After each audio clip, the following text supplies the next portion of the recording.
Hello and welcome to this audio commentary for Wallace Berman's Aleph. I'm Stephen Broomer of Art and Trash. Wallace Berman was a major figure in Los Angeles' beat and neo-Dada counterculture of the 1950s. He began to make this film in the late 1950s and worked on it until his death in a car accident in 1976.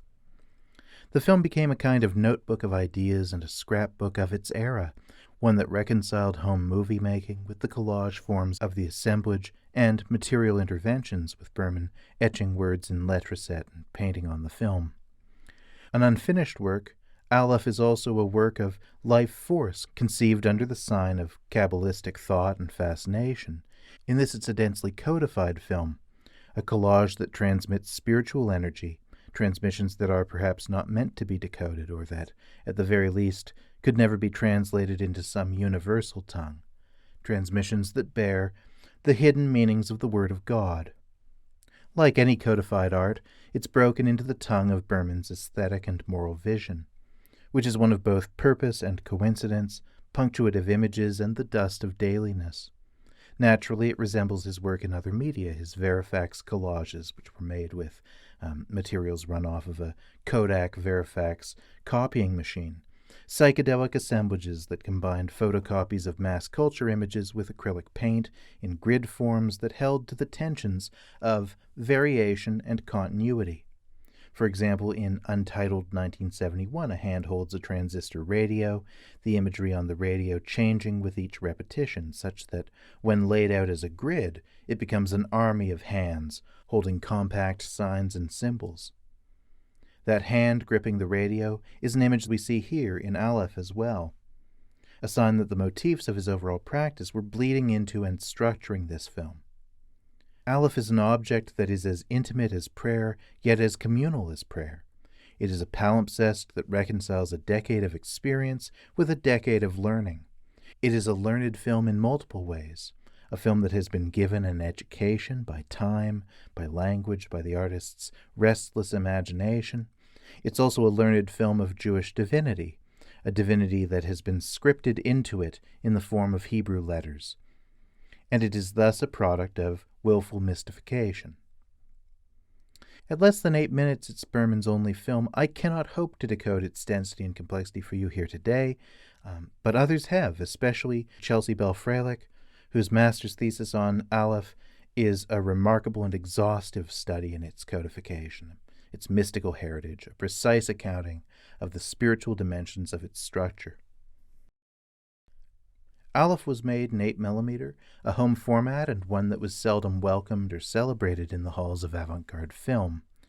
It was a consumer format, but one that in practice we might regard as an act of working in miniature, especially when doing operations that are happening a frame at a time, like we see here.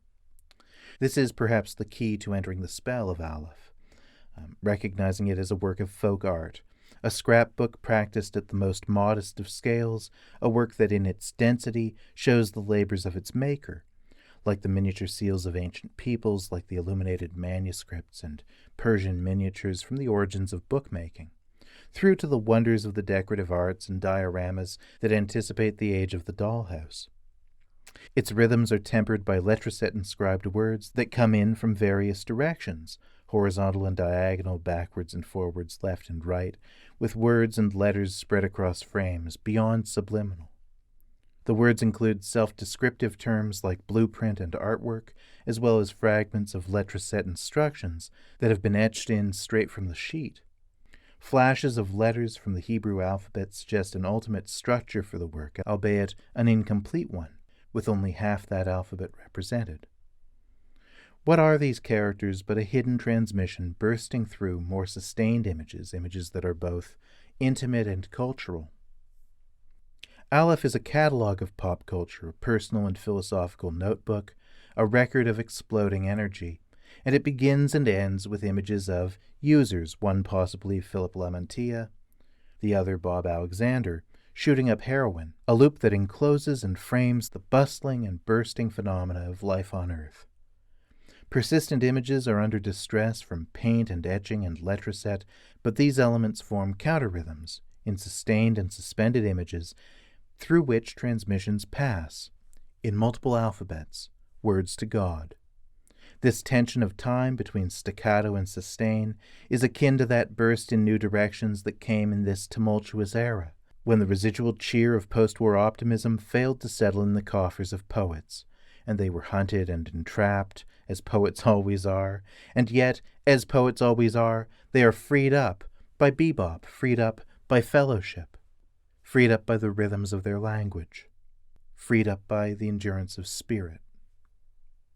The joy of Aleph is the joy of the palimpsest, energy creased and written over, a film as a heavily structured catalogue of experience, of dancing bodies, of reflections, symbols, pets, lovers, paint as a dew that settles over picture, language as an expression that ties love, art, and belief, a personal and epochal iconography, whose chorus includes Charlie Parker, John F. Kennedy, Nikita Khrushchev, Pope Pius XII, Marilyn Monroe, the artist's bohemian community, wife Shirley, son Tosh, Dean Stockwell, Russ Tamblyn, Billy Gray, Dee Dee Morrill.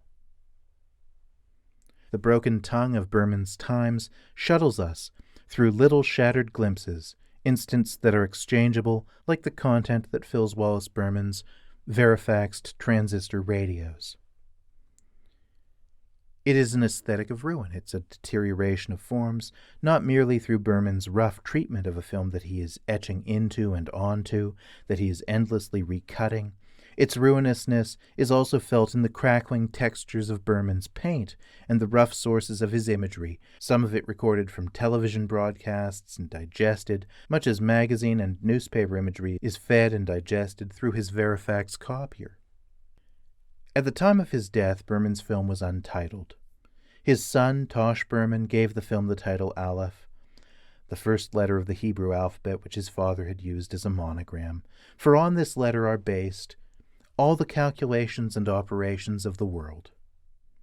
Stan Brakhage described Aleph as the only true expression of the 60s, and his statement suggests to me that turbulence, the speed of witness, the palpable freedom of this flux, a flux that is time passing and that in Berman's poetics is also God and love, a stabilizing force that wills an unstable and unfinished transmission, and yet a transmission that is not so much incomplete, so much as it is made eternal.